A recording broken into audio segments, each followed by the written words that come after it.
The following New Energy Profile is sponsored by Remington. How much are we willing to do to survive? How much are we willing to fight?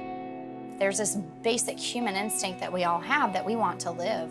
And we have to prepare our mind and our hearts for that particular moment of truth when we're face to face with a threat. Because if we haven't prepared our minds, if we haven't prepared our skill set, then what do we have to fight with? Where people feel the safest, are they really? Feelings aren't facts. Just because you feel safe, it doesn't mean that you are safe.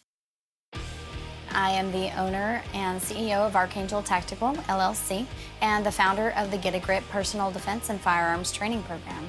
By the time you press out and fire, you may or may not have an opportunity to get the first shot off. But if you're already here, 0.5 seconds, lead with your eyes, boom. We like to use actual events that have occurred in the news, so we'll show the clip.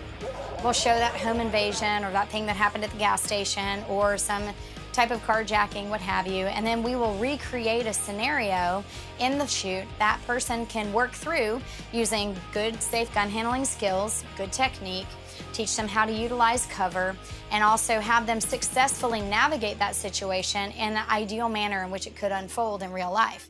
G.R.I.P is a 4-stage training acronym that we use in each level of the programs, and the G stands for Get Real About Potential Threats. We want each of these people to have a realistic perspective of the threats that they may be up against. The R in our training acronym is Rely on Instinct. So teaching people how to rely on their better judgment, how to listen to that still small voice inside of them that prompts them that something might be wrong. Maybe it's nothing, but maybe it's the thing that might threaten their life. The I stands for Invest in Your Protection. I encourage my students to actually budget in for personal defense every month. And the P stands for Prepare to Survive. Now, yes, preparing to survive does involve the physical application of skill. Having something to fight with within an arm's reach is very important. But the mental component of that, the psychological component of that is, I feel, the most important. Because your mind is your primary weapon. Even the best training in the world, the best shooter in the world, if you do not have your mind prepared to take a life, if necessary, to protect your own or someone that you love, it's futile. When there's a critical dynamic incident and there's an emergency, there's no time to explain. There's no time to invent a plan. I had a not so great experience back in 2007, and I experienced what domestic violence was like. Whenever there's a violent encounter that's particularly unexpected, you're gonna experience a lot of things. Now, in your conscious mind, you won't understand what's going on, but all you will remember is how you felt in that moment. For me, I remember the auditory exclusion, that ringing in my ears and all other sound blocked out except for the loud sound of my own heartbeat. I remember the tunnel vision, being very focused on very, very small things. And also, I remember just feeling like I was suspended in midair and I couldn't breathe. It was relatively humiliating to have circumstances like that, being an educated woman with a great family and a great upbringing, thinking, this can't be my life. From that day forward, I told myself, this will never happen to you again.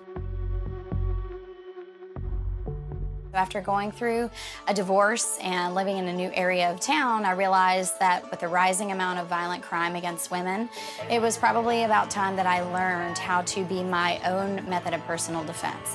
And then I realized how many of my own family members, colleagues, and friends had this illusion of safety. Sometimes people ask me, well, wow, you've come so far. You're kind of a different person than you were before. And I just tell them, no, I'm not a different person. I'm just a better person. Because I've taken those experiences that I've had and I've really turned them into something that's cultivated a whole different level of knowledge for me. Yeah, I've never been involved in combat on a battlefield overseas. I've never been involved in combat chasing down, someone on the drug task force of my local SWAT team or law enforcement unit. But you know what? That day, close quarters combat came to my home. Close quarters combat came into an environment where my first line of defense turned on me. There's this element of empowerment that, women like me can be duped into those situations as well. And women like me every day across this country are living and fighting to reestablish their life and to start their life over in a safe environment. You have to prepare their minds for what they're going to learn. You have to show them a need for what they're learning. So I think translating that to the students, whether it's a man, a woman, or a young person trying to learn to shoot, I think it's really important for them to be able to fully understand the reasons why we're doing what we're doing. With the right kind of influence, the right kind of education and encouragement, and turning, mistakes or bad experiences into little victories and triumphs, yeah, it's a personal journey for every female, but let's be honest. I mean, if she can learn how to shoot and protect herself along the way, she's gonna be an even better woman.